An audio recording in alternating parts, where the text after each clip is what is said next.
저 뒤로 보이는 국회 본청의 정문에선 군의 진입을 막기 위해 시민들이 온몸으로 저항했습니다.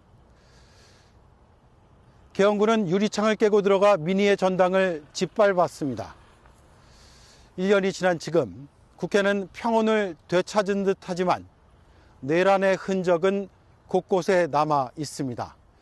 그에 맞선 시민 정신도 서려 있습니다. 뉴스룸은 시민들께 한 걸음 더 다가가기 위해 오늘부터 이틀간 이곳 국회 현장에서 전해드리겠습니다. 첫 소식은 완전히 밝혀지지 않은 계엄 동기에 대한 내용입니다. JTBC는 김건희 씨의 수사를 막기 위해 대통령 부부가 어떤 일까지 했는지 치열하게 추적해왔습니다. 새로운 범죄 혐의와 직결될 수 있고 계엄의 동기가 무엇인지 그 진실에 조금 더 다가갈 수 있기 때문입니다. 오늘 김건희 특검이 김건희 봐주기 수사 의혹에 대해 강제 수사에 나섰습니다. 내란 특검에 있는 김건희 텔레그램을 적법한 증거로 확보하기 위해 압수수색에 나섰습니다. 영장에는 윤석열, 김건희, 박성재 세 사람이 피의자로 적시됐습니다. 저 소식 박현주 기자입니다. 광화문에 있는 김건희 특검이 서초동에 있는 내란 특검의 수사관을 보내 압수수색 영장을 집행했습니다.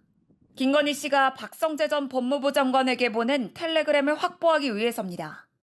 지난해 5월 5일 대통령 배우자는 법무부 장관에게 자신의 수사를 물었습니다. 김혜경, 김정숙 수사는 어떻게 되느냐고 물었고 김명수 대법원장 수사는 왜 2년째 진행이 안 되냐며 법무부 장관을 지휘하는 듯한 메시지를 보냈습니다. 이 시기는 검찰총장이 김건희 씨 명품백 사건을 신속히 처리하라며 서울중앙지검에 전담수사팀 구성을 지시하던 때였습니다. 하지만 김건희 씨 텔레그램 8일 후인 5월 13일 수사 지휘 라인이 모두 교체됐습니다. 어제 단행된 검사장 인사는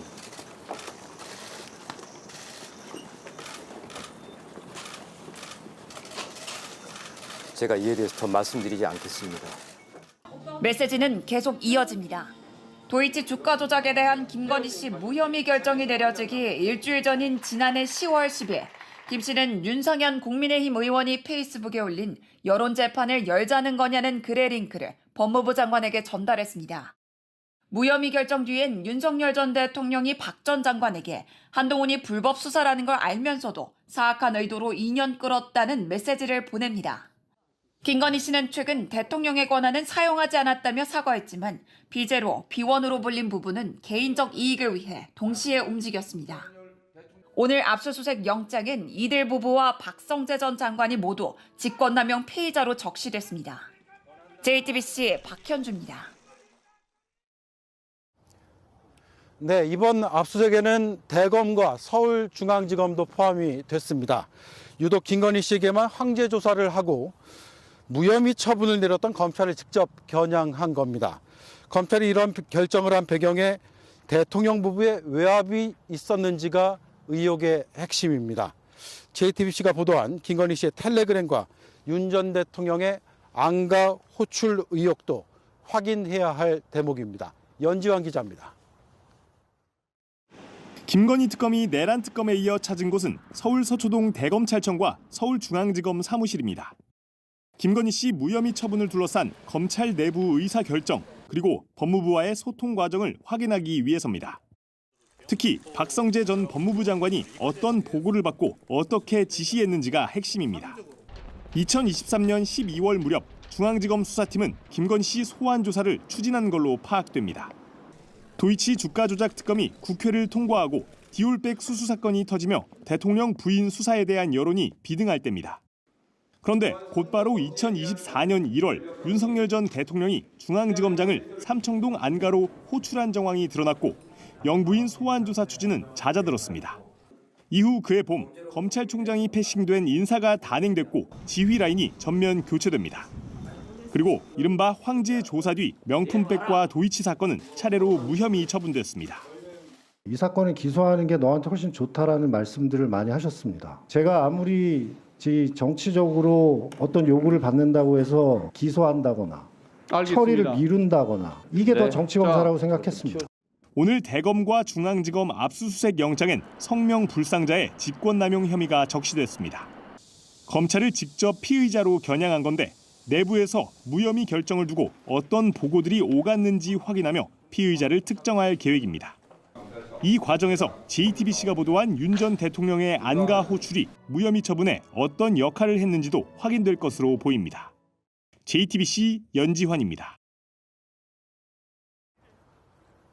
네, 특검이 검찰을 대대적으로 압수수색한 배경과 1년 전 오늘을 견주어 보면 김건희 씨와 김 씨를 무혐의 처분한 검사들의 의혹은 더 규명해야 할 부분입니다. 1년 전 오늘 바로 이 국회에서 그 검사 3명에 대한 탄핵안이 보고됐습니다. 이를 두고 당시 윤석열 대통령은 도를 넘는 것이라고 두고 넘길 수 없다고 했습니다. 내란의 카운트다운은 그렇게 시작됐습니다. 오원석 기자가 보도합니다. 계엄 이틀 전인 2024년 12월 1일 오전 11시 당시 윤석열 대통령은 내란 2인자 김용현 국방부 장관을 관저로 호출했습니다. 내일 검사 3명 탄핵을 계획대로 하면 도를 넘는 것이니 더 이상 두고 넘길 수 없다며 비상계엄 의지를 드러냈습니다. 다음 날인 1년 전 오늘 12월 2일 국회는 예정대로 움직였습니다. 민주당이 국회에 도이치모터스 주가 조작 관련 김건희 씨를 무혐의 처분한 검사 3명에 대한 탄핵안을 보고했습니다. 오늘 본회의에서는 검사 3인과 감사원장 탄핵 보고가 이루어지고 내일 모레 12월 4일 날 표결이 진행될 예정입니다. 김건희 씨 수사와 깊이 연관된 이 사건이 비상계엄의 방아쇠가 됐다고 특검은 보고 있습니다. 1년 전 12월 2일 오늘 밤 충암 선후배이자 내란 1, 2인자 대통령과 국방부 장관은 다시 관저에서 만났습니다. 이 자리에서 전두환 신군부의 포고령을 참고한 12.3 포고령이 보고됐습니다. 5월 17일 날 했을 17일? 거예요. 예. 네. 그때 그게 포고령 10호가 나갔을 겁니다. 아마. 네. 그때 보면 거기에 모든 정치 활동을 금한다고 되어 있습니다. 알겠습니다. 대통령은 최종 승인했습니다. 여기 포고령 이거는 좀 추상적이기는 하지만 그런 어떤 상징적이라는 측면에서 뭐 그냥 놔둡시다라고 말씀을 드리고 그냥 놔뒀는데 헌법과 법률을 위반하는 정당 활동 금지 등이 포함된 포고령이었습니다. 두 사람은 롯데리아의 역술인, 경찰의 수뇌부, 군 사령관에게 하달할 마지막 작전을 1년 전 오늘 밤 완성했습니다. JTBC 오원석입니다. 정치인 체포 지시를 받았다는 홍장원 전 국정원 차장의 폭로는 내란 사태 초반 계엄의 불법성을 뒷받침하는 결정적 증거였습니다. 그런데 조태용 당시 국정원장이 이를 거짓으로 몰아가기 위해 다양한 수법을 총동원했던 것으로 조사됐습니다. 홍 전 차장에 대한 욕설이 담긴 국정원 보고서까지 나왔습니다. 김혜리 기자입니다. 조태용 전 국정원장은 비상계엄 당일 대통령실에 일찍 소집된 이른바 8시 멤버로 계엄 선포 계획을 미리 전달받은 것으로 조사됐습니다.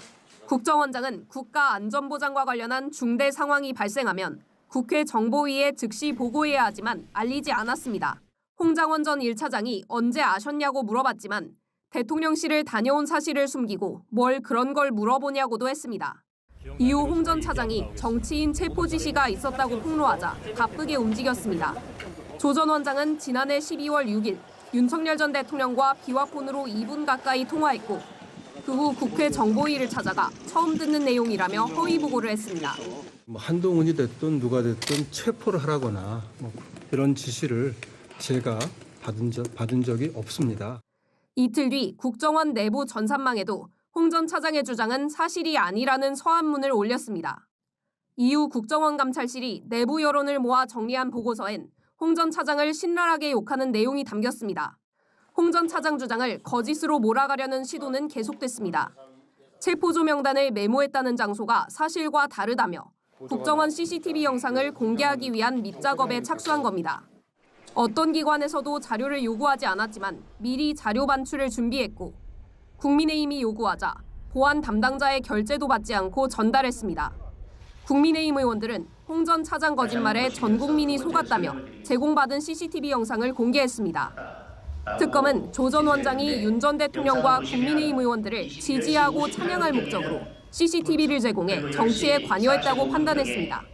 JTBC 김혜리입니다.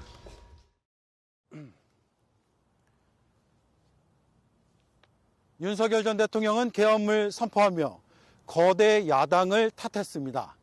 입법 독재, 예산 독재로 나라가 마비 상태라고 주장했던 거 기억하실 겁니다. 그런데 정작 야당 또 국회와의 소통을 거부했던 건 윤 전 대통령 본인입니다. 정치 실종을 만든 것도 윤 전 대통령 본인입니다. 정인하 기자입니다.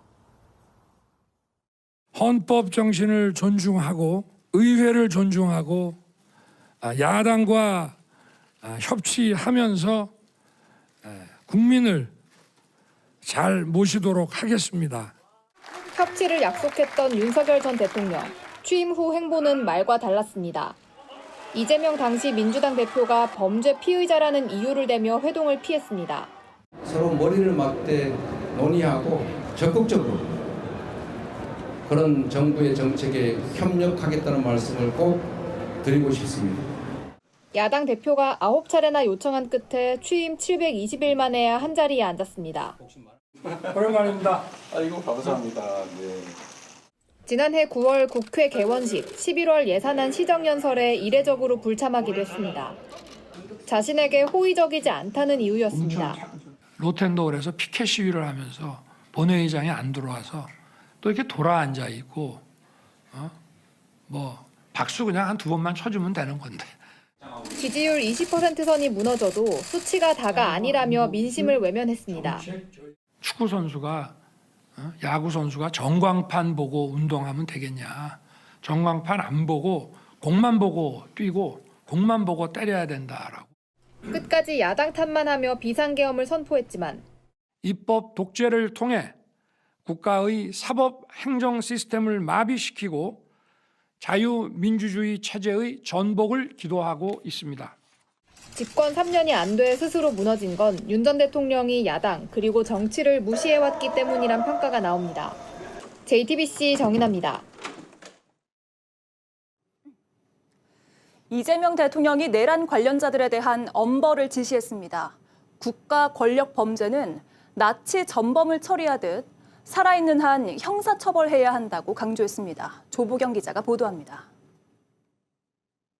지난 8월부터 감사관실을 중심으로 계엄 연루자 등을 조사하던 국방부는 어제 법무관리관과 감사관을 업무에서 배제했습니다. 12.3 불법 비상계엄과 관련해서 인적 쇄신 차원에서 이루어진 것이고요. 김상환 전 육군 법무실장의 경징계 논란에 책임을 물은 건데 총리 징계 취소로 1계급 강등, 중징계로 바뀐 지 사흘 만입니다. 국회에 계엄 해제 의결 후 합참으로 가는 이른바 계엄버스를 탔던 김 전 법무실장은 전역을 앞두고 근신 10일 처분을 받아 솜방망이 처벌이라는 논란이 일었습니다. 이 때문에 계엄버스에 올랐던 다른 장성들도 경징계에 그칠 거란 관측이 나왔습니다. 죄송합니다. 전혀 상황 파악이 안 됐습니다. 당시 조사를 벌인 감사관실은 김 실장이 계엄버스를 탄 것만 조사 대상으로 한정했던 걸로 알려졌습니다.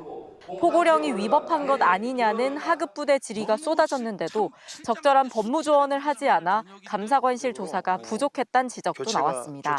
결국 국방부가 징계 범위 재조정 필요성 등을 검토할 때까지 내란 관련 조사 결과 발표는 미뤄질 걸로 보입니다. 계엄 1년이 다 되도록 징계는 물론 제대로 된 조사도 하지 못했다는 비판이 나오는 이유입니다.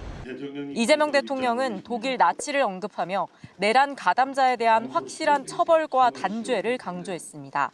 군사 쿠데타 이렇게 해가지고 이렇게 나라를 뒤집어 놓는다든지 국민이 맡긴 국가 폭력, 국가 권력으로 개인의 인권을 침해하거나 하는 것들에 대해서는 하여튼 나치 전범 처리하듯이 영원히 살아있는 한 형사처벌하고 또 자발적인 신고에 대해서는 감면이나 면책하는 원칙을 확립해달라고도 주문했습니다. JTBC 조보경입니다. 네, 지난 겨울 또 하나의 헌법 파괴 행위가 있었습니다. 바로 서부지법 폭동입니다. 경찰이 배후로 지목된 전광훈 씨에 대해 구속영장 신청을 유력하게 검토하고 있습니다. 폭동이 일어난 지 11개월 만입니다. 배양진 기자입니다. 경찰이 서부지법 폭동 배후로 지목된 사랑제일교회 목사 전광훈 씨에 대해 구속영장 신청을 검토하고 있다고 밝혔습니다. 전 씨는 계엄이 해제된 이후부터 국민 저항권을 주장해왔습니다.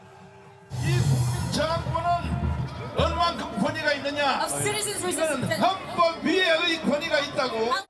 윤석열 전 대통령이 구속기로에 놓였던 지난 1월 15일 한 지지자가 공수처 수사에 항의하며 분신을 시도하자 죽을 기회를 주겠다고 언급했고, 지금은 때가 아니니까 언제든지 내가 죽을 기회를 줄 테니 조금만 더 기다려서 효과 있는 죽음을. 윤 대통령의 구속심사 날엔 지지자들과 함께 서부지법 앞으로 이동했습니다. 윤석열 대통령이 힘을 얻으려고 우리는 바로 공덕동으로 이동을 하려고 합니다. 전 씨가 이렇게 폭동 사태 직전까지 지지자들에게 국민 저항권 등을 세뇌시켜 국가기관에 대한 폭력을 부추겼다는 게 경찰의 판단입니다. 전 씨는 줄곧 혐의를 부인하고 있습니다. 첫 경찰 조사 땐 건강을 이유로 2시간 만에 귀가하더니 기자회견을 열어 무죄를 강변했습니다. 국민 저항권이 뭔지를 아셔야 됩니다. 언론인 여러분들도. 경찰은 전 씨 혐의의 중대성과 증거인멸 및 도주 우려를 판단해보고 있다는 입장입니다. 특히 사랑제일교회가 압수수색 직전인 지난 7월 PC를 교체했다는 참고인 진술을 확보하고 증거인멸을 시도했는지 조사하고 있습니다. JTBC 배양진입니다. 네, 비상계엄 1년. 그러나 반성의 기미는 찾아보기 어렵습니다. 지난 재판에서 엄지척을 했던 김용현 전 장관은 오늘은 방청객을 향해 손가락 하트로 인사했습니다. 이 재판엔 주요 증인도 나왔습니다. 내란의 1, 2인자가 소통하는 걸 바로 옆에서 목격했던 김철진 전 군사보좌관입니다. 계엄 해제 직후 대통령이 합참의 지하 벙커에서 무엇을 했는지 증언했습니다. 정수아 기자입니다. 김철진 전 국방부 장관 군사보좌관은 국회 계엄 해제 의결 직후인 지난해 12월 4일 새벽 합동참모본부 지하벙커 지휘통제실에서 국방부 장관을 수행했습니다.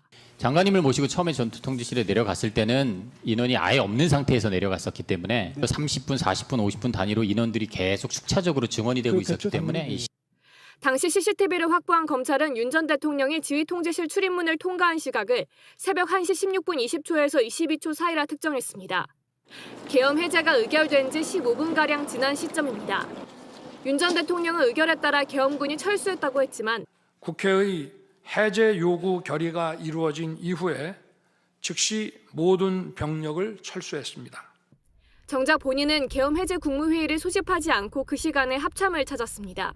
김 전 보좌관은 윤 전 대통령의 대화 도중 국회 법령집을 찾았고 이를 가져다 주었다고 그때 상황을 구체적으로 기억했습니다. 조금 대화가 있었던 걸로 기억하고 저는 그 대화하시는 동안에 법령집을 찾으셨기 때문에 제가 법령집을 가지러 나갔습니다. 김 전 보좌관은 올 6월 내란 재판에서 대통령이 국방부 장관에게 국회에 몇 명 투입했냐 묻자 장관이 500여 명 정도라고 답했고 그러자 대통령이 1000명은 보냈어야 한다. 이제 어떻게 할 거냐라고 말했다고 증언했습니다. 또 김 전 장관이 롯데리아 내란 모의를 주도한 역술인 노상원 씨에게 전화를 걸어 상원아 이제 더 이상 어떻게 하냐라고 말했다고 했습니다. 오늘도 김용현 전 장관은 방청객을 향해 손가락 하트로 인사했습니다. 다른 날 재판에선 두 손으로 엄지를 치켜 세우기도 했습니다. JTBC 정수아입니다. 계엄 선포 뒤 윤 전 대통령이 국회 봉쇄를 지시했고 담 넘어 들어가는 국회의원을 체포하라고 했다는 조지호 경찰청장의 법정 증언이 나왔습니다. 비화폰으로 6차례 통화하며 지시를 받았다고 했습니다. 대통령의 국회의원 체포 지시가 법정에서 구체적으로 언급된 건 처음입니다. 심가은 기자입니다. 지난해 12월 3일 비상계엄이 선포된 직후 국회 주변은 경찰이 배치됐고 출입문은 폐쇄됐습니다.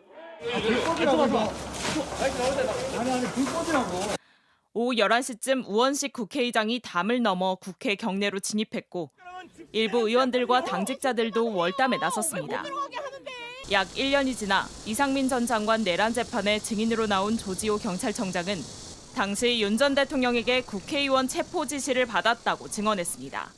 대통령께서 직접 저한테 전화를 해가지고 지시해가지고 국회로 들어가는 의원들 체포하라고 지시를 했습니다. 비화폰으로 6통의 전화를 받았는데 처음엔 국회 통제를 지시하다 월담 의원 체포로 지시가 바뀌었단 겁니다. 처음에는 국회를 통제를 해라 하길래 제가 법률적인 근거가 없어서 안 됩니다라고 얘기했던 것 같고, 그리고 나중에는 월담하고 이런 사람 의원들을 다 잡아라, 체포해라. 윤 전 대통령의 말을 분명히 기억한다고도 했습니다. 당시 윤석열 대통령이 증인에게 전화로 조청장 국회로 들어가는 의원을 체포해 불법이야 라고 말했습니까? 그렇게 제가 워딩을 분명히 기억을 합니다. 윤 전 대통령은 지난 4월 내란 우두머리 재판에서 의원들의 월담이 쇼라고 주장한 바 있습니다. 국회에 못 들어간 사람은 전혀 없다고도 했는데 대통령이 직접 의원들의 월담까지 막으라고 했던 경찰청장의 증언이 나온 겁니다. 함께 증인으로 나온 조 전 청장의 부인은 계엄 선포 당일 남편이 윤 전 대통령과 만난 뒤 문건을 가져와 찢어버리라고 했다고도 증언했습니다. 남편이 건강 상태가 안 좋았기 때문에 여러 일에 이제 관여가 안 됐으면 좋겠다라는 생각이 갖고 있지 말고 찢어버리는 게 낫겠다. 재판부는 앞으로 박성재 전 법무부 장관과 김용현 전 국방부 장관 등을 소환해 증거 조사를 이어갈 계획입니다. JTBC 신간입니다. 추경호 전 국민의힘 원내대표에 대한 구속영장 실질심사가 열렸습니다. 국회 계엄 해제 의결을 방해한 혐의입니다. 영장 발부 가능성이 어느 정도인지 법원을 연결해서 들어보겠습니다. 조혜영 기자, 심사가 아직 진행되고 있습니까? KBS 뉴스 정상기입니다. 네, 오후 3시부터 시작된 심사는 지금 4시간 가까이 진행되고 있습니다. 특검이 제출한 PPT 발표 자료만 304쪽이고 제출한 의견서는 600여 쪽에 달할 정도로 방대한 자료를 준비해서 치열한 공방을 벌이고 있습니다. 특검에서는 특검부와 파견검사 등 7명이 투입됐고 추경호 원내대표 측에서도 6명의 변호인단을 꾸려서 심사에 대응하고 있습니다. 추 전 원내대표는 심사에 앞서서 취재진의 질문에 짧게 답변했는데요. 이건 직접 들어보시겠습니다. 오늘 정치적 편향성 없이 법원의 공정한 판단을 기대합니다. 이상입니다. 네, 어떤 부분이 쟁점이 될 것으로 보이죠? 네, 일단 가장 중요한 건 내란 중요임무종사 혐의에 대한 입증입니다.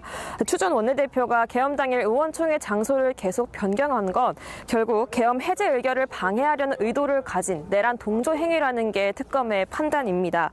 박지영 특검보는 오늘 브리핑에서도 국회가 군에 의해 짓밟히는 상황에서 여당의 원내대표로서 마땅히 해야 할 일을 하지 않은 점에서 범죄의 중대성이 부각될 거라고 설명했습니다.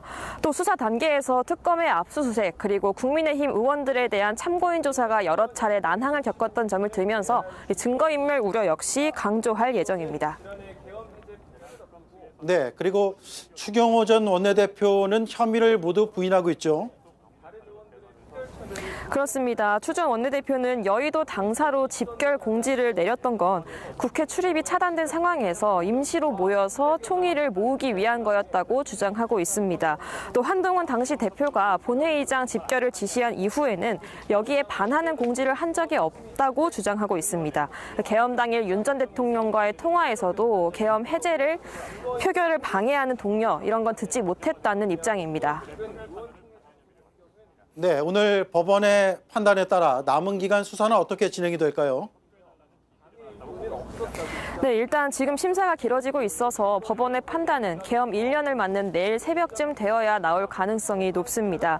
내란 특검 수사 기간 앞으로 12일 정도 남았습니다. 특검은 일단 이번이 마지막 영장 청구고 당시 내란 동조 혐의로 고발된 다른 국민의힘 의원들로까지 수사 범위를 확대하지는 않을 거란 계획을 밝혔습니다. 또 구속 여부에 관계없이 수사 기간 내에 추 전 원내대표를 기소하는 데에 수사력을 집중할 걸로 보입니다. 지금까지 서울중앙지법에서 JTBC 조혜연입니다. 국민의힘은 추경호 전 원내대표의 영장 심사가 열리는 법원 앞으로 일제히 달려갔습니다. 영장 기각이 마땅하다고 주장했습니다. 영장이 발부되면 위헌정당 해산에 대한 목소리가 더 커질 거란 위기감 때문으로 보입니다. 민주당은 기각이 되더라도 죄가 없는 것은 아니라고 했습니다. 강희영 기자입니다. 추경호 전 원내대표가 법원에 도착하자 줄지어선 국민의힘 의원들이 이름을 연호합니다. 힘내세요. 개헌 언제부터 하셨습니까? 개헌 해제. 추 전 원내대표는 의원 100여 명의 격려를 받으며 법원으로 입장했습니다. 제대로 안 해주셨으니까 실제로 표결 방해. 국민의힘은 특검의 영장 청구 자체가 무리한 내란몰이라고 했습니다. 정치특검이 신청한 영장은 삼류 공상소설 그 이상도 그 이하도 아닙니다. 끼워 맞춘 영장은 사실과 법리로 따지면 당연히 기각되어야 합니다. 영장은 반드시 기각될 것입니다. 그리고 무도한 내란몰이는 그 막을 내릴 것입니다. 또 의원 전원 명의로 기각을 호소하는 탄원서도 법원에 제출했습니다. 추 전 원내대표의 구속 여부가 향후 특검의 수사와 민주당의 위헌정당 해산 공세의 분수령이 되는 만큼 총력전에 나선 겁니다. 국민의힘 한 의원은 추 전 원내대표의 영장 청구는 명백한 정치 공작으로 인용과 기각에 상관없이 강력하게 투쟁하고 싸워야 한다고 밝혔습니다. 민주당은 영장이 발부된다면 위헌정당 해산 드라이브를, 기각되더라도 사법개혁으로 공세를 이어갈 걸로 보입니다.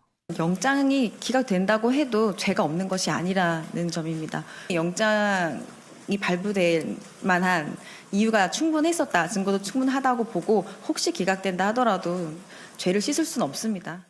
JTBC 강현입니다. 김건희 씨 일가의 땅이 모여있는 지역으로 양평고속도로 종점이 바뀐 것과 관련해서 특검이 국토부 김모 과장을 불러 조사했습니다. 윤석열 정부 인수위에 파견됐던 인사인데 인수위 차원에서 외압을 행사했는지 그 윗선을 파악하기 위해서입니다. 저희 취재 결과 김 과장이 증거인멸에도 적극 가담한 정황이 포착됐습니다. 윤정주 기자가 취재했습니다. 김건희 특검은 국토교통부 김모 과장을 직권남용 혐의 피의자 신분으로 불러 조사했습니다. 김 과장은 지난 2022년 윤석열 정부 인수위에 파견됐습니다. 특검은 이때 김 과장이 국토부 실무자에게 노선 변경을 지시한 것으로 의심하고 있습니다. 앞서 국토부 실무자는 특검 조사에서 인수위 파견 공무원이 노선 변경 검토를 지시했다는 취지로 진술했습니다.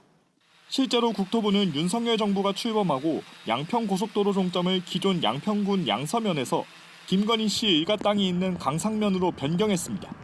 예비타당성 평가까지 통과했던 사업인데 갑작스럽게 바꾼 겁니다. 특혜 논란이 번졌고 결국 사업은 없던 일이 됐습니다. 전면 중단하고 이 정부에서 추진되었던 모든 사항을 백지화하겠습니다.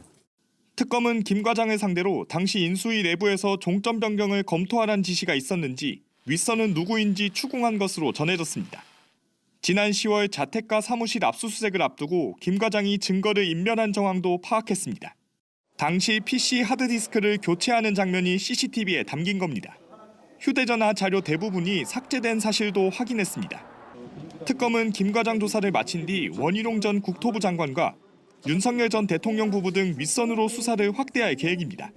JTBC 윤정주입니다. 728조 원 규모의 이재명 정부 첫 예산안에 여야가 최종 합의했습니다. AI 예산 일부는 당초보다 규모가 줄었지만 지역사랑 상품권 등 일명 이재명표 예산은 그대로 통과시키기로 했습니다. 잠시 후 본회의에서 예산안이 처리되는데 법정 시한을 지키는 건 5년 만입니다. 한민정 기자입니다. 이재명 정부 첫 예산안에 대한 여야 이견은 어제까지도 좀처럼 좁혀지지 않았습니다. 수적인 우세를 앞세워서 일방적으로 처리하려고 하는 거 아니냐. 심사가 제대로 안 된 부분이 있어가지고 그 마지막 심사하고 다시 5시에 만나고. 또 예산안 처리 법정 시한을 넘길 거라는 전망이 나왔지만 여야는 당일인 오늘 오전 합의안에 서명했습니다. 728조 원 규모의 예산 총액을 온전하게 지켜냈습니다. 국민성장펀드, 지역사랑상품권 등 핵심 국정과제 예산도 모두 그대로 통과될 예정입니다. 그때 이제 그 예산 때문에 예. 서로 간에 이제 여야 간에 다툼이 좀 있었죠. 예. 그리고 저는 뭐 저녁 자리하고 예. 이제 나오는 길인데 예. 뜬 거예요. 예. 근데 보고 이게 진짜야? 설마 AI인가? 에이 너 장난쳤나 예. 하는데 한번 봐도 진짜인 거예요. 예. 그때부터 이제 눈이 돌아버렸죠. 이건 아니다. 네. 예. 어디 차례로 임 작가. 네, 뭐 의원님 지금 네. 예산도 말씀해 주셨지만 사실 그 윤석열 그때 특별담화 내용 보면 네. 상당히 좀 오래전부터 기획해가지고 원고를 썼다는 걸 알 수 있는 게 예산안을 감액해서 통과시켰다라고 표현하는 부분이 있습니다. 네. 근데 그 사실관계 안 맞거든요. 통과 안 시켰는데? 통과 아직 안 네, 시켰을 그쵸, 텐데 통과 전입니다. 12월 2일이나 3일쯤에는 통과될 거라고 전망들이 많이 나왔었기 때문에 아마 그거에 전제해가지고 담화문에다 그걸 써놨던 것 같은데 미리 준비한 거네요. 그러니까요. 국회가 그거를 통과를 안 시키니까 소정할 만큼 정신이 똑바로 박혀 있지는 않았기 때문에 막 그런 게 다 나왔을 것 같아요. 네. 저는 그날 오늘 구속영장 실질 심사를 받고 있는 추경호 당시 원내대표, 이른바 이제 만났다 그랬죠 우연히. 추경호 원내대표를 만난 건 아니고 추경호 그날 이제 국회 앞에서는 윤상현 의원을 윤상현 의원을 만났고요. 만나. 예. 그리고 추경호 원내대표가 그 당시에 이른바 이제 20장 사건.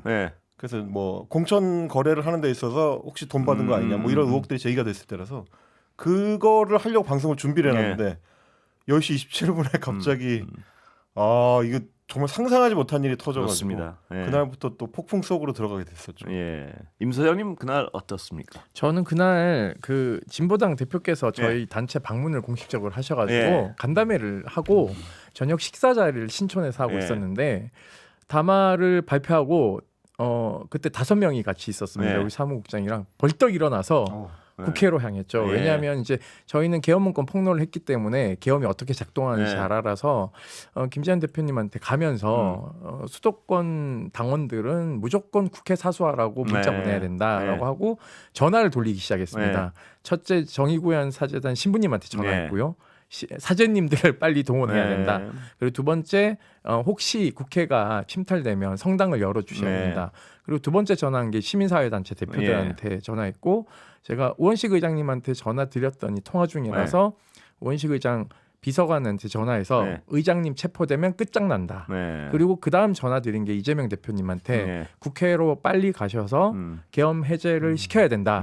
이걸 해제를 시켜야지만이 군의의 준동을 막을 수 있다. 그래서 제가 10시 47분에 국회 정문 딱 도착했는데 문을 막 닫으려고 하고 있어서 그때 당시에 파천교 넘어오는 보좌진들을 쪽문으로 빨리 들여보내게 하고 도착하신 의원님들이 좀 겁에 질려 계셨어요. 그래서 의원님 막혔으니까 체면 차리지 말고 담장 빨리 넘으시라고 그렇게 얘기하면서 계속적으로 이제 오시는 보좌진들과 의원님들을 담장 안으로 밀어넣는 역할을 했었습니다. 수사님께서 사실상 이걸 다 이렇게 진두지휘하셨네요. 아니 그렇진 않고 저희가 계엄 폭로를 했고 군이 어떻게 작동하는지 아니까 저희가 이거 친위 구태타라고 규정하면서 의안은 안 올 테니 빨리 계엄 해제할 수 있는 수동적 방안을 강구하셔야 된다는 조언을 드렸습니다. 진짜 중요한 역할을 하셨습니다. 실무가 준비되어 있었다는 게 되게 중요한 게 뭐 오늘 뭐 여러 기사가 나왔습니다만 그 당시 김민기 국회 사무총장 같은 경우도 계엄 관련된 건 이제 이른바 조현천 문건을 이제 직접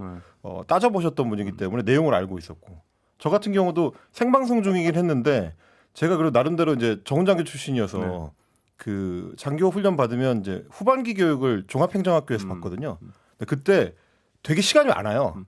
그래서 군 관련 법들이 책장에 꽂혀 있는데 그걸 훑어보다가 그 27살 때니까요. 그때 이제 계엄법을 본 적이 있습니다. 근데 계엄법의 내용을 보니까 이거 국회에서 해제시킬 수 있는 요건이 있다는 거를 알고 있었거든요. 그래서 생방송 중에 소식을 접하고 아마 저희가 이제 이런 말씀 좀 그렇지만 이제 전 세계에서 가장 빨리 이건 군사 반란이다. 친위 쿠데타라고 규정할 수 있었던 뭐 그런 방송이었지 않나 싶습니다.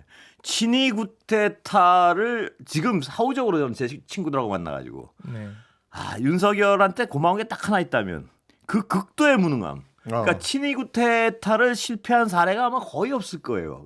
우리 국민들의 우수함도 거기 같이 대비가 되는 거지만 윤석열의 그 극도의 무능함이 우리를 살린 부분도 있는 것 같아요. 그날 가서 현장 보시니까 어땠습니까? 좀 많이 참담했죠.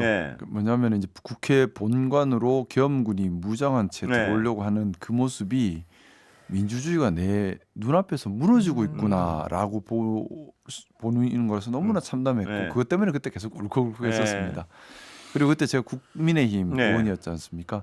국민들께 너무나 죄송스러웠습니다. 네. 제가 큰 죄인이다 느껴졌고 그래서 참담하고 죄송스럽고 근데 그것보다 더 큰 마음이 있었는데 오늘 밤에 풀지 못하면 내일이면 시민들께서 다치신다. 네. 유혈 사태를 피할 수 없다. 그래서 반드시 풀어야 된다. 이건 못 풀면 시민들이 다치신다. 그 마음이 너무나 간절했었습니다. 그때 김 의원 보시기에는 그 오늘 이제 영장 실질 심사하고 있으니까요. 네네. 추경호 전 원내대표. 네. 뭐 여러 가지 얘기들이 있지만 직접 겪으신 가장 의심스러운 포인트는 어디였습니까? 저는 그 부분이 제일 좀 의심스러웠어요. 뭐냐면요. 그 정말 분초를 다투는 상황이었거든요. 네. 특히나 계엄 해제 표결 직전 시각 같은 경우는 계엄군이 본회의장 바로 앞까지 진출을 예. 해서 문 따기 직전이었습니다. 근데 정말 그 급한 시간에 시간을 더 달라고 합니다. 우원식 의장한테 의원들을 모으겠다고. 그러면 상식적으로 시간을 더 달라 의원들을 모으겠다 해서 의원들을 모아야죠. 근데 의원들을 모으지 않았습니다. 뭐 하고 있었나요 그때? 본관에 있으면서 올라와 보지도 않고 그 혼자 있는 것도 아니었어요. 국회의원 여럿 있었던 것으로 나중에 나타났는데 그러면 정말 계엄 해제 표결에 국민의힘이 참석하기 위해서 시간을 더 달라. 그래서 시간을 더 달라 한 거라면 본인이 같이 있는 의원들을 데리고 본회의장으로 들어와야 하고 뿐만 아니라 당사에 있는 의원들에게도 빨리 들어와라. 문자도 보내고 전화도 하고 하는 게 상식이죠. 근데 그런 행동이 일절 없었지 않습니까? 그렇다면 정말 계엄 해제 표결을 방해하기 위해서 시간을 더 달라 한 것으로밖에는 해석할 수 없지 않나. 거기에 대한 생각합니다. 해명은 좀 어려울 것 같은데요, 아무리 봐도. 저는 납득할 수 없어요. 추경호 원내대표가 뭐 혼란스러워서 그랬다. 제가 다음 날 제가 막 이렇게 하니까 추경호 원내대표가 그때 저한테 오해하지 마라 혼란스러워서 그랬다 이러는데 김 의원이 저는 이해할 수 없었어요. 김 의원이 저 쌍욕하신 게 어느 시점이었습니까? 본인이 말씀하시기 좀 연구스러울 수 있어서 제가 중계를 해드리자면 저희가 이제 저희 같은 사람들은 계속 이제 정보를 취합을 해야 되니까 기자들한테서 온갖 그 소식을 바로바로 실시간으로 받거든요. 네, 실시간으로 현장 상황을 쳐낸 그 이른바 밭글 지라시라고 하는 걸 받았는데 저는 그날 지금도 잊을 수가 없는 게 한병도 의원이랑 이제 대화하는 부분이었어요. 김상국 의원이 본회의장을 들어오면서 한병도 의원이랑 마주치면서 쌍욕 형님이라고 한 다음에 추경호이 개땡땡이라고 하는 장면이 저는 말입니다. 그때 그 욕이 참 그때 되게 좋아했어요. 너무 명확한 그 왜 그러냐면 그 2017년 그 박근혜 촛불 탄핵 당시 이제 계엄을 이제 하려고 했던 조현천 기무사령관이 작성한 계엄 문건을 저희가 폭로하지 않았습니까? 거기 문건에 보면 나와 있어요. 계엄을 해제하는 것은 국회이기 때문에 의결 정족수 미달시켜야 된다는 작전이 나와 있습니다. 그래서 의원 정족수 미달 계엄 문건의 말씀이시죠? 거기에 보면 계엄 의결 정족수 미달을 시키기 위한 구체적 방법들이 있는데 그중 하나가 여당 의원들에게 협조를 받아서 의원 정족수를 미달시켜버리면 계엄 해제 표결을 못하게 되니까 포고령 위반으로 다 잡아들일 수 있는 것이거든요. 그러니까 결국은 추경호 원내대표가 이 문제를 빠져나가려면 결국은 본인이 이 해제를 하기 위한 의결에 했어야지만이 본인이 이 내란에 가담하지 않았다라는 걸 입증하는 건데 오늘 영장 실질 심사에서 뭐 발부되냐 안 되냐 이제 초미의 관심사이긴 하지만 저는 영장 발부되지 않아도 기소와 유죄 입증에는 뭐 충분한 증거가 차고 넘친다라고 생각을 하고 저도 있습니다. 같은 생각입니다. 법조인으로서 영장 발부 여부는 어떻게 전망하십니까? 영장은 원래 당연히 발부돼야 되는 걸 생각합니다. 원래 영장 발부의 이제 요건으로 보는 것이 사안의 중대성, 상당성, 그다음에 증거 인멸의 우려, 뭐 더한다면 인과관계 입증됐는지까지인데 다 이것처럼 중요한 일이 있습니까? 내란죄인데 또 방금 전에 제가 말씀드렸던 것처럼 범죄 혐의의 상당성도 상당 부분 입증이 됐고. 또 수사에 전혀 협조하지 않았습니다. 뿐만 아니라 증거인멸의 우려도 많았고요. 인과관계도 일부 국민의힘 국회의원들이 참고인 조사할 때 추경호 원내대표였으면 계엄 해제 표결에 참석했을 것이라는 취지로 진술했다는 보도가 있는데 그렇다면은 다 입증됐지 않습니까? 그러면 법관이 법률만 갖고 판단한다면 발부를 하는 게 맞죠. 논리적으로. 그리고 발부 안 한다면 그게 이상한 거고. 그리고 저는 시간이 지난다 하더라도 못 들어간다 하면서 당사로 갔던 그 국민의힘 국회의원들의 비겁함에 대해서 우리가 잊어서는 안 된다는 생각이 들어요. 왜냐하면 담탄 한번 들어갈 수 있다는 걸 생방송으로 다 보고 있었는데 못 들어왔다는 게 말이 됩니까? 다 보고 있었는데. 그런데 그 부분에 대해서 김용태 의원은요. 한 방송에 나가서 왜 당신 옆에 있던 의원들은 안 들어갔냐니까. 그때 당시에 이 계엄이 불법성인지 여부를 판단할 만한 정보가 없었다. 이렇게 얘기를 합니다. 그것도 거짓말이죠. 예. 왜냐하면 계엄이라는 게 결국 비상계엄을 하려면 예. 폭동이 일어나거나 예. 경찰의 치안력으로 치안 상태를 유지할 수 없는 상황, 예. 국내 폭동 상황이나 두 번째는 전시, 예. 즉 북이 도발을 했을 경우에 한 해에서 두 가지인데 예. 이것에 대한 판단을 못하는 헌법기관이 국회의원 배지 달고 있으면 안 되는 예. 거죠. 그러니까 결국은 본인이 이런 얘기 드려서 죄송하지만 그거 법정에서 보통 고위 공무원들이 범죄 저지르면 자기가 경계성 지능 장애라고 얘기를 하는 수준으로 바보 놀이를 해요. 법률적 판단을 할 수 없는 사람이다. 네, 그러니까 그렇게 얘기하시는 것은 정치인으로서도 도리가 아니고 헌법기관으로서 도리가 아니고 지적 능력을 다 갖추신 분이 그런 얘기하시는 게 더더욱 국민들을 기만하는 것이다. 저는 그렇게 판단하고 있습니다. 그래서 사실 정보가 없었다는 것도 좀 웃긴 게 대통령이 그 당시 대통령이 담화를 했거든요. 국민을 향해서 특별 담화를 했는데 저희도 방송 중이었는데도 그거를 따로 연결해가지고 다 들었단 말이에요. 아무리 그 특별 담화를 끝까지 다 들어도 왜 계엄을 해야 된다는 건지가 납득할 수 있는 이유로 들어있지를 않아요. 그러면 대통령이 계엄 선포를 하면서 국민을 향해서 했었던 담화 내용이 없는데 뭘 찾습니까 거기서? 추가로 찾아야 될 게 뭐가 있어요? 그러니까 좀 더 명확하게 지금 시간이 지나고 나니까 물타기를 하려고 하는 건데 그 순간이 어떤 순간이었는지를 국회의원들도 스스로 좀 돌아봐야 된다고 생각하는 게 이 자리에 있는 분들 다 국회로 가거나 뭐 우리 이제 국장님 같은 경우는 방송사에 나오거나 모든 기자들이 동시에 다 자기 직장으로 가거나 어떤 조치를 취했는데 국회의원이라는 사람들이 그 순간에 야 이거 혹시 뒤에 뭐가 있을지도 몰라라는 생각을 했다는 것 자체가 어떻게 보면 그 자리에 있을 자격이 없는 거고요. 다른 차원의 문제를 보면 저희는 생방송 중에 그 상황을 맞았는데도 이건 친위 쿠데타고 군사 반란이고 진압해야 된다라는 판단을 바로 내릴 수 있는데 그 판단을 국회의원이 못 내릴 거면 아니 국민을 대의해가지고 국회의원으로 활동을 할 수 있는 자격이 있는 건가요? 뭔 바보 같은 얘기입니까? 그 말이 일견 맞다 하더라도 포고령을 11시에 발표하지 않습니까? 그리고 11시에서 11시 반 사이에 이제 국민들한테 풀이돼요. 그러면은 뭐 불법 계엄인지 아닌지에 대한 판단을 못 한다 하더라도 포고령만 보면 나 잡으라는 거야? 이러면 이거 본능적으로 이거 불법이야라고 인식해야 되는 건데 좀 비겁한 변명이다라고 생각하고 있습니다. 우리가 잊어서는 안 된다고 생각합니다. 예전에 그 유모 의원이 1년만 지나면 다 잊는다 그런 표현을 썼지 않습니까? 여러 가지에 등장하시네요 보니까.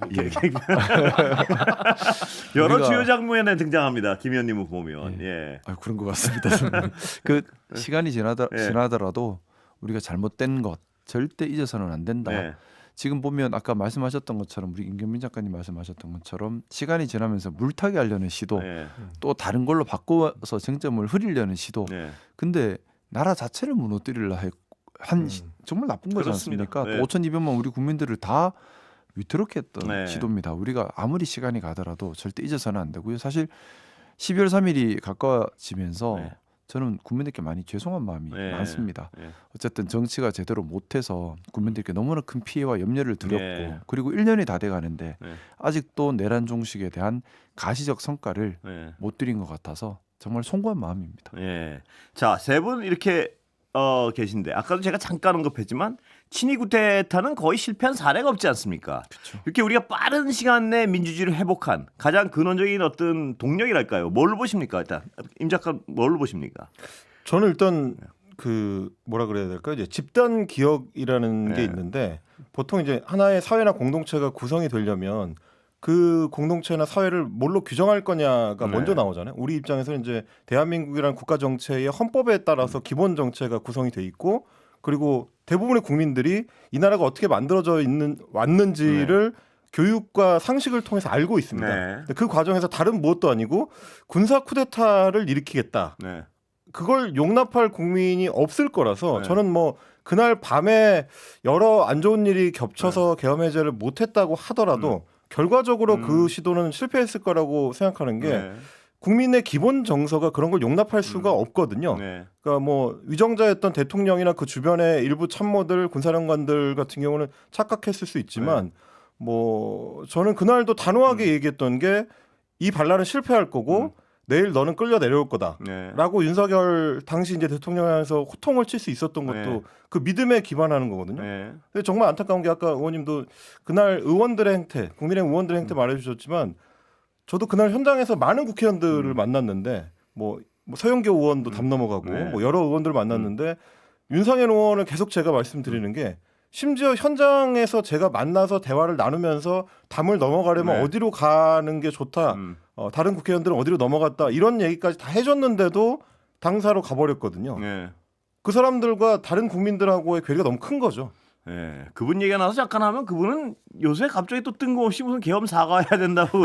아, 그분은 해석이 정말 어려운 분이에요. 이 어떤 어차피 1년 뒤면 잊어버릴 거라는 게 이제 본인을 향해서 한 얘기인 것 같아요. 예. 어제와 나와 오늘의 내가 좀 다른 인격체가. 아, 전혀 다른 사람 같이 행동을 해요 보면. 예. 저는 조금 이제 뭐 다른 해석을 좀 하자면 이 계엄이 실패한 건 그 내란이 실패한 건 계엄 수당을 안 줬다. MZ 세대는 제가 이 얘기를 누구한테 했냐면 김인석 총리께서 처음 계엄할 수 있다라는 얘기를 했지 않습니까? 군인권센터 입장에서는 2017년 계엄 문건, 그러니까 그 다음에 폭로를 했고 그 문건을 시민들에게 공개하지 않았습니까? 그래서 그것을 학습한 국민들이 있고 두 번째는 김인석 총리 같은 분이 당시 김용현 경호처장이 모여서는 안 될 잠시 광고 듣고 오겠습니다. 네.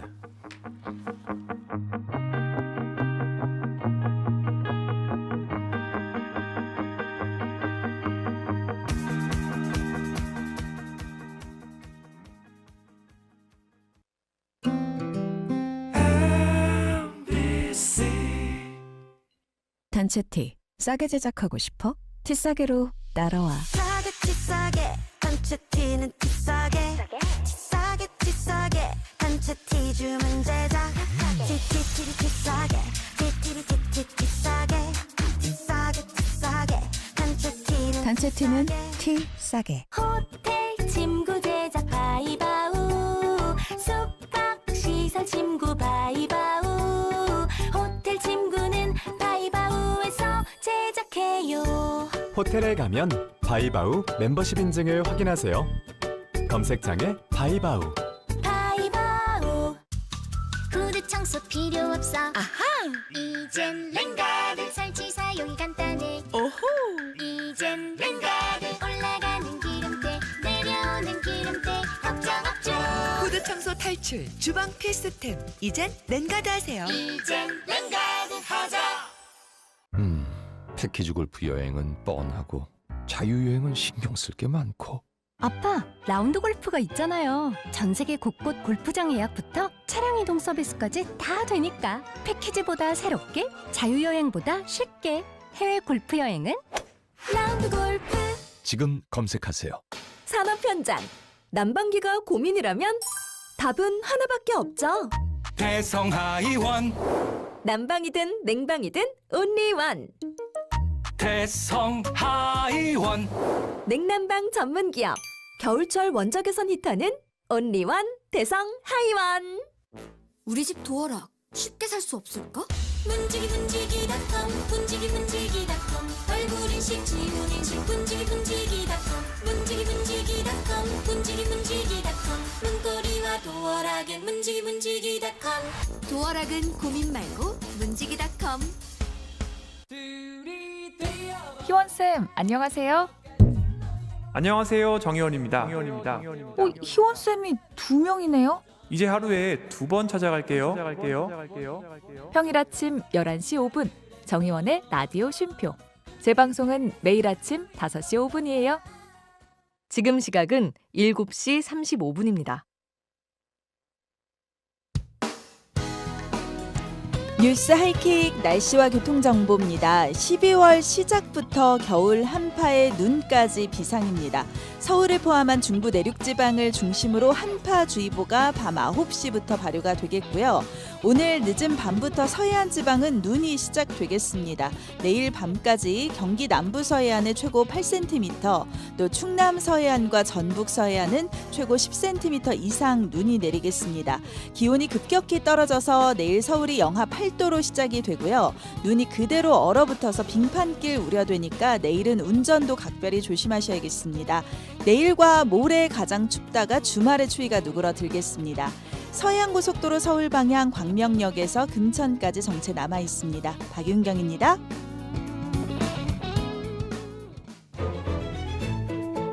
여러분은 지금 하루 종일 기다려지는 진짜 시사 뉴스 하이킥을 듣고 계십니다.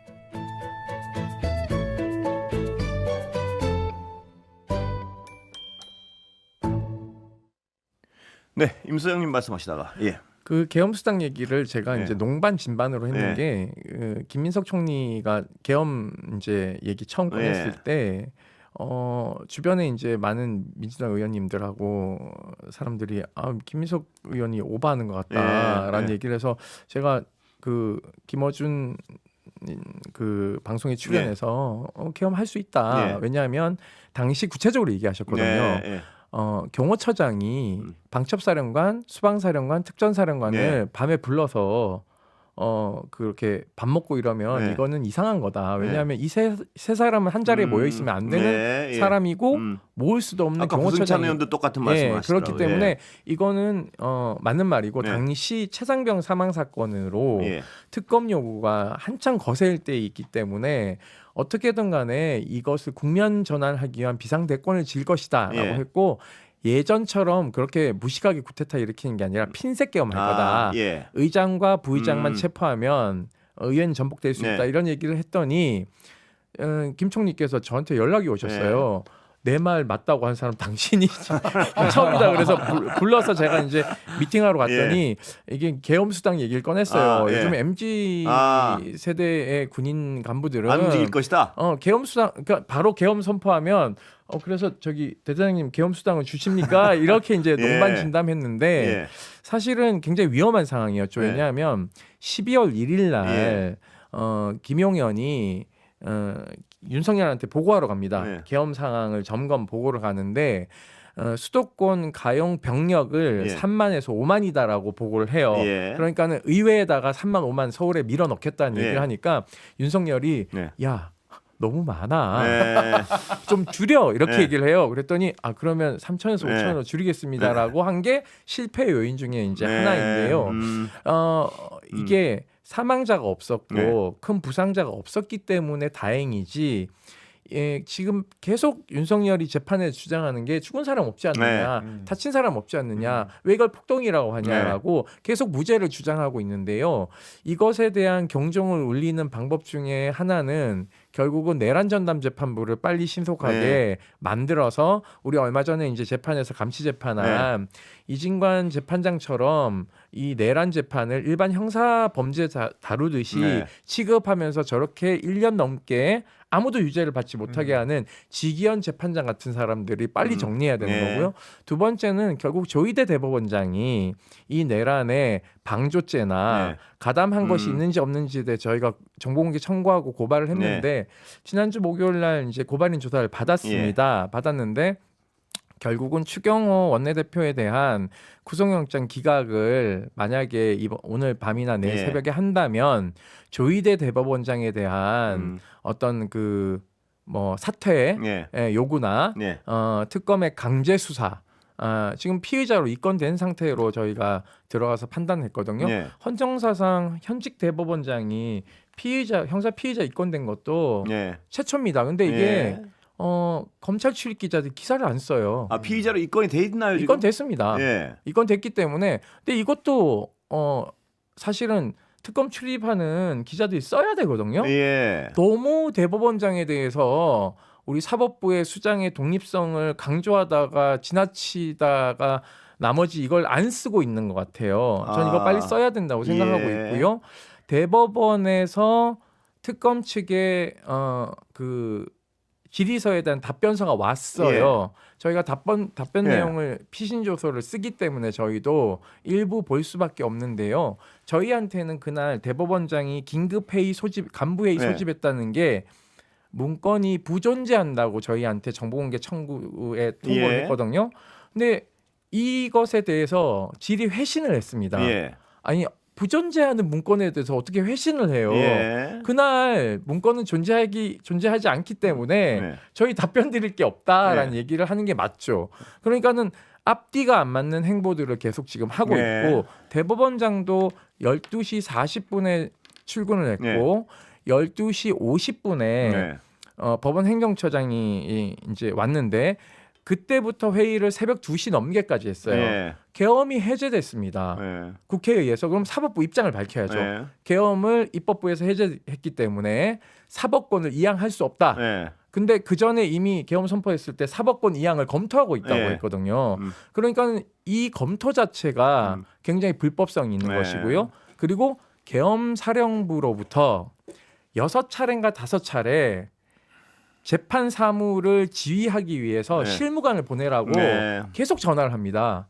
그러니까는 이 재판권을 계엄사령관에게 이양하려고 하는 모종의 움직임이 있었다라고밖에 볼 수 없다는 것이죠. 그래서 지금까지 단 한 차례도 이 내란의 불법 계엄에 대한 어떠한 입장도 조희대 대법원장 밝힌 바가 없다는 임 소장님 것이 보시기에는 중요합니다. 사법부에 대한 수사는 지금 전혀 진전이 없다고 보시는 거죠, 역시.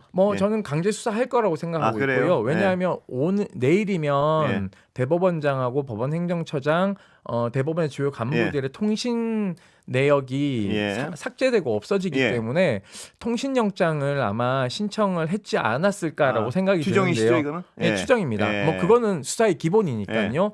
근데 만약에 이 서울중앙지법 영장 전담 4인방이 그러한 통신영장에 대해서 기각을 하거나 압수수색영장에 대해서 칼질을 하거나 기각을 했으면 저는 즉시 이 영장 전담 재판부 4명 다 중요하고 탄핵해야 심각한 된다고 얘기입니다. 생각합니다. 그 사실 말씀하신 게 이제 그날 밤 12월 3일 밤에 있었던 대법원에서의 회의거든요.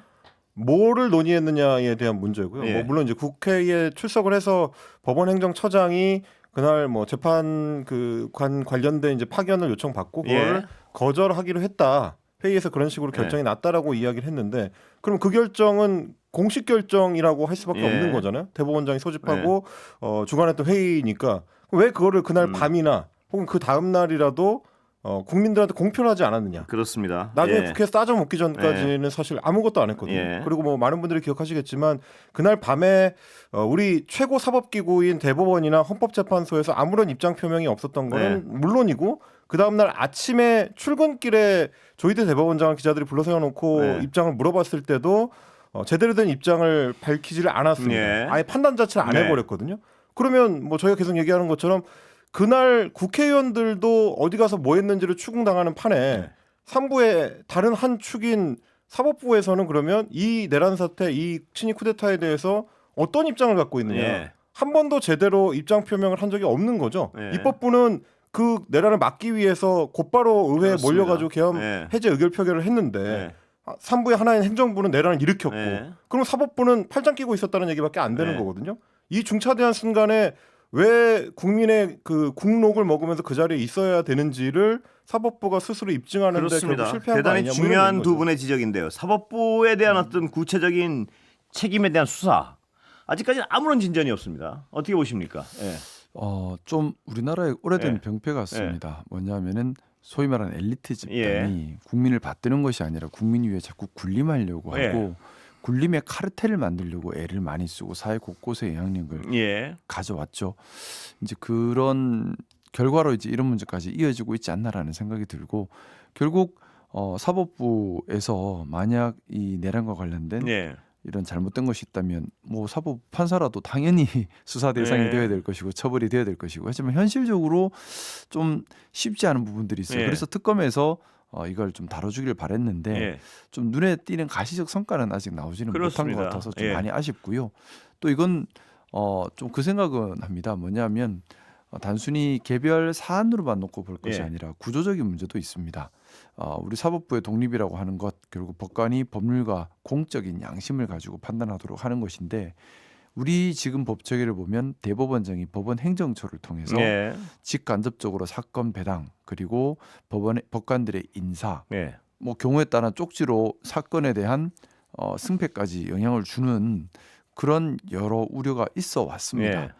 결국에는 이런 것들 때문에 이번에 직위원 재판부에 배당된 것도 의심스럽다라는 예. 말이 나오고 있고요. 정말 좀 그동안 총체적으로 누적되어 왔던 소위 말하는 엘리트주의로 국민들을 함부로 봐왔던 거기에 예. 대해서 좀 경쟁을 울리는 사태인 것 같고, 지금 해야 될 건 딱 두 가지인 것 같습니다. 이제 특검을 통하든 아니면 일반 수사기관을 통하든 판사 이제 관련된 내란에 관련된 분들은 네. 철저하게 조사를 해야 될 것이고, 뿐만 아니라 이번 기회에 저희가 이제 우리 민주당에서 이제 법 네. 발의를 했는데요.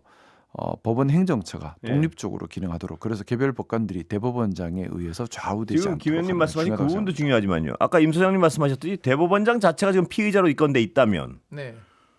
그 수사가 원활히 진행되고 정상적인 재판이 가능하려면 내란 전담 재판부는 굉장히 시급한 과제가 된 것 같은데요. 매우 중요합니다. 저희가 그 초기에 대선 과제 중에 하나로 예. 내란 전담 재판부를 비롯해서 내란 청산 특별위원회 예. 이런 것들을 이제 빨리 출범시켜서 역사적으로 기록에 남길 것들과 조사하거나 징계해야 될 예. 사안들은 빨리 정리를 하고, 그리고 내란 재판이 그 내전을 전제로 한 형사처벌 범위를 굉장히 전범 비슷하게 A급, B급, C급으로 예. 나눠놨습니다. 그렇기 때문에 신속 정확한 재판이 이루어져야 되는 지점이 있는데, 보시다시피 지금 다 쪼개져가지고 예. 엉망진창이 그렇습니다. 되고 있어서 이것도 문제고요. 또 하나는 아까 이제 말씀하셨듯이 대법원이 입장을 밝힌 건 그날 새벽 6시 법원 행정처장이 내부 인트라넷에 이상한 소리만 잔뜩 해놓은 것밖에 네. 없지 않습니까? 그렇기 때문에 조희대 대법원장이 저는 스스로 나와서 내란 특검의 조사를 네. 받아야 된다고 생각하고 있고, 예. 내란 특검은 지금 한 보름 정도밖에 수사기에 남지 않았기 때문에 조속한 시일 내에 조희대 대법원장에 대한 소환 조사가 이루어져야 되고요. 그리고 사실은 예. 피의자로 입건됐으면 예. 저는 이런 얘기를 좀 정치적으로 하는 게 저도 부담스럽지만, 절차적으로라면 입법부가 탄핵안에 대한 것을 검토해야 된다고 생각을 하고 있습니다. 예. 자, 임 작가. 네. 지금 다행히 이 자리에 우리가 모여서 이런 얘기를 할 수 있는 상황 자체가 그래도 다행스러운데요. 그러나 분명한 것은 지금 사법부 얘기도 했지만 굉장히 중요한 건 사법 중에 한 축은 사법부일 것 같은데, 거기에 대한 어떤 조사나 개혁 조치는 아무것도 이루어지지 않고 있고요. 나머지는 어떤 부분이 남았습니까? 지금 보시기에. 이게 내란과 내란에 관련해서 아직까지 계속되는 내란이나 주제적 측면에서 봤을 때는 지금도 이 사회에서 어떤 내란의 잔재는 계속되고 있다. 뭐 이런 측면의 비판이 많습니다. 저는 예. 이제 뭐 비평가 입장에서 네. 봤을 때, 또 이제 국민의 한 사람으로서 예. 그날 그 국회 앞에 있었던 사람으로 봤을 때, 뭐 사법부까지 다 포함해서 1년 지난 이 시점에는 확실하게 좀 정리를 해야 된다. 예. 뭐에 대한 정리가 돼야 되느냐면 특히 윤석열의 계엄은 언제부터 내란이었느냐를 명확히 해야 된다라는 생각입니다. 뭐 저나 이제 우리 의원님이나 임 소장님이나 다 이미 계엄 선포가 되는 순간 이거는 반란이라고 생각했던 사람들이고, 많은 국민들이 이제 그렇게 생각을 하셨고, 그렇기 때문에 국회 앞에 모였던 건데, 제가 아까 이제 대법원의 입장 얘기를 했던 것도 그 사람들의 인식이 우리 국민들하고 같았느냐에 대한 문제고요. 그리고 지금 국민의힘의 국회의원들 같은 경우도 여전히 내란이나 뭐 반란이나 뭐 쿠데타나 뭐 이런 식으로 규명하는 거에 대해서 아예 단 한 번도 언급한 적이 그렇습니다. 없습니다. 네. 국민의힘 소속 국회의원들 중에서는 이 사안을 내란이라고 규정도 못 하거든요. 그러면 과연 우리 국민들하고 같은 헌법 체제에 대해서 동의하고 같이 살아가고 있는 게 맞냐? 대법원이나 뭐 헌법재판소도 마찬가지고요. 그게 내란이라고 판단이 됐었으면 그날 밤에서 새벽에 걸친 기간 동안에 고위 공무원들은 해야 하는 자기 책무들이 있습니다. 국회의원만 해야 되는 게 아니고, 뭐 군사령관들도 그날 뭐 동원된 뭐 특전사령관이나 수방사령관 이런 사람들은 말할 것도 없지만, 그 외에 각자 임무를 갖고 있는 고위 장교단들은 적어도 다른 입장을 좀 취해줬어야 되는 거 아니냐. 국민들도 하는데 왜 국가의 녹을 먹는 고위 공무원들이 아무것도 안 하느냐. 이런 생각이 여전히 있는 거고요. 그걸 그 순간에 윤석열이 불법적으로 계엄을 선포하는 순간을 내란이라고 규정해야 되지만 이 청산 작업이 출발할 수 있다. 왜냐하면 그 순간을 내란이라고 규정하지 않으면 윤석열 내란 우두머리 피의자에 대한 선고에서도 애매모호한 처리가 될 가능성이 있는 거고요. 관련자들에 대해서도 마찬가지입니다. 이미 그 순간부터 반란이었기 때문에 그 뒤에 가담했거나 그 뒤에 임무를 수행한 사람들, 적극적으로 저항하지 않은 고위직들은 전부 비슷한 그 범죄자가 되는 거거든요. 뭐 그런 인식의 어떤 합치가 우선 돼야지만 다음 단계로 우리 국가가 나갈 수 있지 않을까. 뭐 그렇게 생각을 합니다. 네, 김 의원님. 네. 뭐 말씀하셨던 것처럼 지금 내란 전담 재판부 빨리 설치돼야 되는 것이고 사실 제일 아쉬운 부분이에요. 뭐 제가 좀 6월, 7월부터 좀 정말 신속하게 해야 되는 것이다 생각했던 것이 내란 전담 재판부와 내란 특별법 그리고 3대 특검의 내실화 이런 부분들이었는데 좀 시간이 지나서 좀 아쉬운 부분이 있지만 지금이라도 내란 전담 재판부 빨리 설치를 해서 제대로 된 국민들이 믿을 수 있는 재판이 되어야겠다. 일단 대법원장부터 믿을 수 없는 상황이지 않습니까? 그러니까 독립된 재판부는 반드시 필요한 것이고요. 정말 중요한 말씀 해주신 것 같습니다. 우리 사회가 작년 12월 3일 이후에 몸살을 앓으면서 한 단계 더 민주주의의 소중함에 대해서 또 어떻게 지켜야 되는지에 대해서 국민들께서 함께 생각하고 행동한 시간들이었고 이것 덕분에 우리나라가 더 한 단계 성숙한 것 같아요. 그리고 그 뿌리를 보면 80년 5월의 광주 항쟁부터 다 이어져 오는 그런 뿌리를 가지고 있습니다. 우리가 자부심 가지고 더 성숙해 가는 그런 계기가 되었으면 좋겠습니다. 이제 시간 다 됐으니까 각자 마지막 한 20초씩 말씀하시고 끝내겠습니다. 뭐 총리실의 총괄 내란 관련된 헌법수 TF 위원인데요. 회의를 지금 계속 거듭하고 있는데 내일이면 이제 내란 1년입니다. 군 사령관들이나 장군들이 처벌된 사례가 없어요. 그러니까 형사 처벌도 안 됐고 징계 겨우 이제 한 명 근신 시비를 했다가 강등했는데 저희가 그런 부분들을 다 잘 될 수 있도록 너무 뭐 공직 사회를 지금 뭐 줄이셔야 될 것 같습니다. 뭐 엉망진창 만들려고 하는데 그게 아닙니다. 그날 밤 잘못한 사람들에 대한 단죄가 이루어지면 됩니다. 임 작가. 네, 저도 뭐 고하를 막론하고 책임 있는 사람들에 대한 명확한 신상 필벌이 필요하다. 이 정도로 짧게 해주겠습니다. 여기까지 하겠습니다. 시간 뭐 세 분 모시기가 짧군요. 한 시간. 김상옥, 임태훈, 임경빈 세 분이었습니다. 고맙습니다. 고맙습니다. 감사합니다.